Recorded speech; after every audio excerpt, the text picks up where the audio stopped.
عزیز سامعین السلام علیکم۔ سامعین، ہمارے آج کے موضوع کا عنوان ہے شاعری کی ایک اصناف نظم اور اس کی اقسام باللحاظ موضوع اور حیت اور اس کے ابتدا و آغاز کا ارتقا اور اصناف نظم۔ عزیز سامعین، کسی بھی زبان کی نظم و نثر دو آنکھوں کے مواصل ہوا کرتی ہیں جن کی مدد سے ہم کسی زبان کے ادب کے دل میں کیا چھپا ہے اس کو بآسانی دیکھ سکتے ہیں۔ ادبی تاریخ کو جب ہم مطالعہ میں لاتے ہیں تو تقریباً ہمیں ہر زبان کے مشاہدے کے بعد اس نتیجے پر پہنچے ہیں کہ ادب میں پہل نظم وجود میں آئی۔ نظم وہ کلام ہے جس میں حیت کی کوئی قید نہیں، یہ بحر اور قافیہ سے پابند ہوتی ہے اور ان قیود سے آزاد بھی۔ حیت کے لحاظ سے اردو نظم کی 5 اقسام ہیں جسے ہم پابند نظم، طویل نظم، معرّہ نظم، آزاد نظم اور نثری نظم کے نام سے جانتے ہیں۔ عزیز سامعین، اردو نظم کی خوبصورتی سے واقفیت ہونے کے لیے ضروری ہے کہ پڑھنے والا غزل اور نظم کا تقابلی تجزیہ کر سکتا ہو، کیونکہ دونوں اصناف میں بہت سی قدریں مشترک بھی ہیں اور کہیں کہیں ان میں مماثلت اتنی بڑھ جاتی ہے کہ فرق کی باریک لکیر کو دیکھنے کے لیے بہت غور کرنا پڑتا ہے۔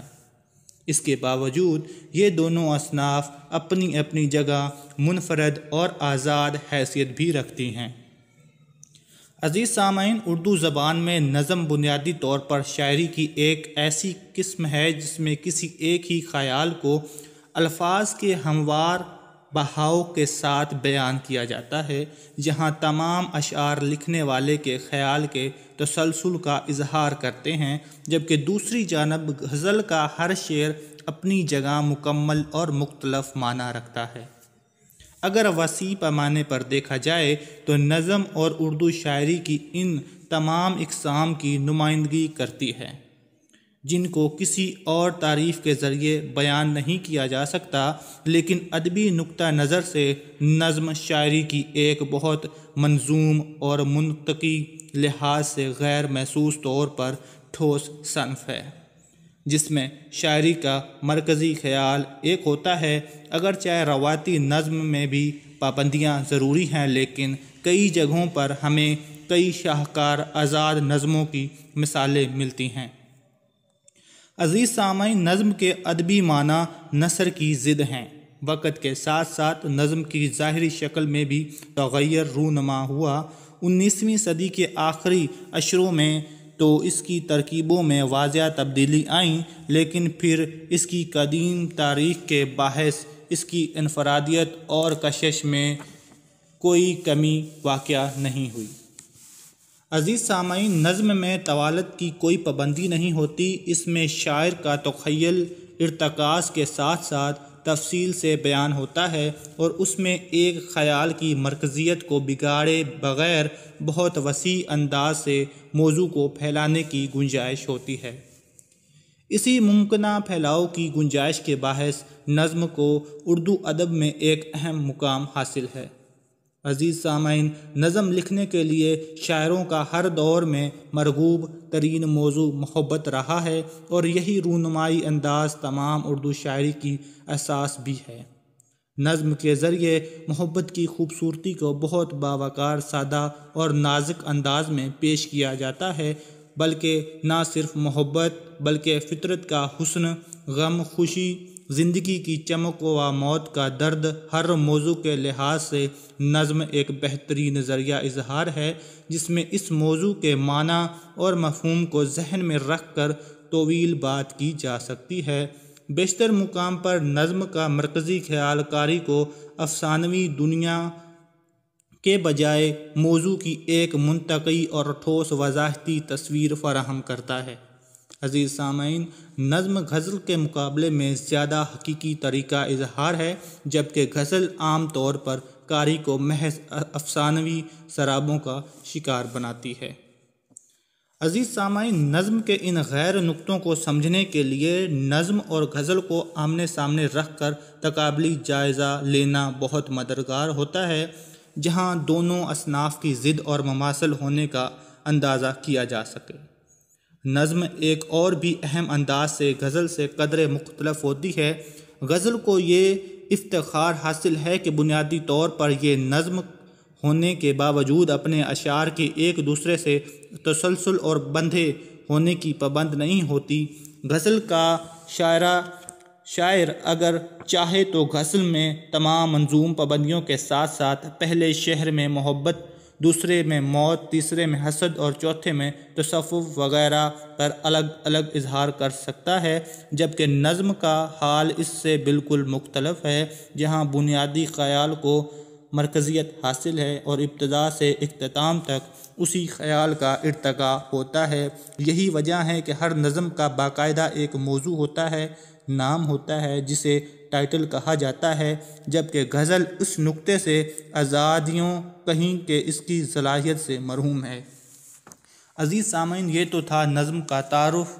اب ہم بڑھتے ہیں نظم کے ارتقاء اور اس کے اصناف اور موضوع اور حیت کے لحاظ سے اس کی اقسام کی طرف۔ عزیز سامعین، اگر بات کریں اردو نظم کے ارتقاء یعنی ابتدا و آغاز کی، تو ہم دیکھتے ہیں کہ اردو نظم کی ابتدائی مثالیں قلی قطب شاہ کے دیوان میں ہی مل جاتی ہیں، بلکہ اردو ادب کا سب سے پہلا شہ پارہ مثنوی قدم راؤ پدم راؤ دراصل اردو نظم کی ہی ایک قسم ہے۔ اس لیے یہ کہنا بیجا نہ ہوگا کہ اردو نظم کی تاریخ بہت پرانی ہے، بلکہ ادب کی ابتدا بھی ہے۔ اس کے بعد میں نذیر اکبر الہ آبادی 1735 تا 1830 کے درمیان اردو نظم کو مقام عروج عطا کرتے ہیں۔ انہوں نے مختلف موضوعات پر بیشتر نظمیں لکھیں۔ نذیر میر تقی میر کے ہم عصر ممتاز شاعر تھے، جنہوں نے ہندوستانی ثقافت اور تہواروں پر نظمیں لکھیں، جس میں ہولی، دیوالی اور دیگر موضوعات پر نظموں کے لیے وہ مشہور ہیں۔ ان کی آدمی نامہ، بنجار نامہ، راکھی، روٹیاں نظمیں بہت مشہور ہوئیں۔ اس کے بعد 1830 کا دور شروع ہوتا ہے۔ اس میں محمد حسین آزاد اور حالی نے اردو نظم میں مغربیت کا تعارف کروایا، اور یوں اردو نظم میں جدت پسندی کی ابتدا ہوئی، جس سے موضوعات میں وسعت پیدا ہوئی۔ اب ملکی حالات، اجتماعی حالات و احساسات پر نظمیں لکھی جانے لگیں۔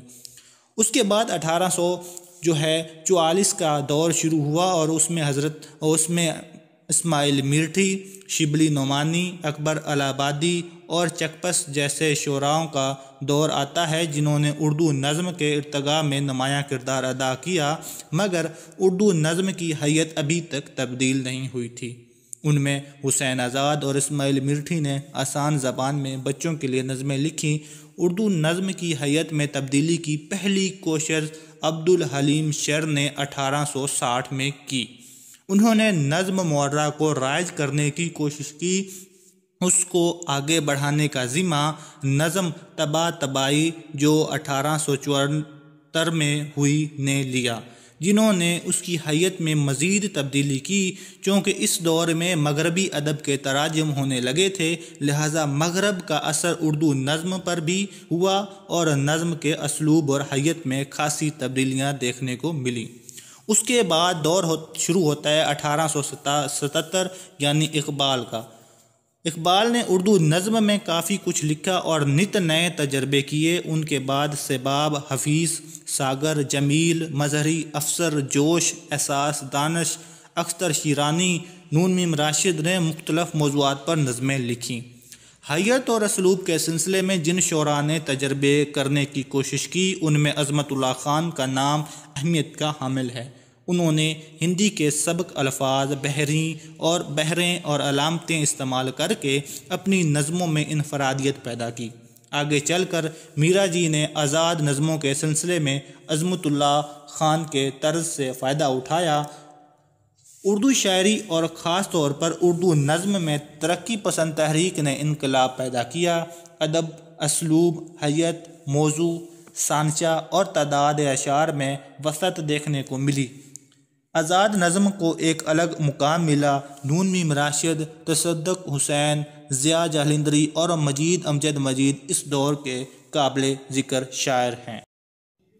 عزیز سامعین، آج کے لیے اتنا ہی۔ انشاءاللہ ہماری آنے والی نیو ویڈیو میں ہم نظم کے موضوعات اور حیت کے حساب سے اور اصناف جو نظم ہیں مختلف اقسام کو اور نظم کے دیگر پہلوؤں پر بات کریں گے۔ بہت شکریہ، خوش رہیں، سلامت رہیں، السلام علیکم۔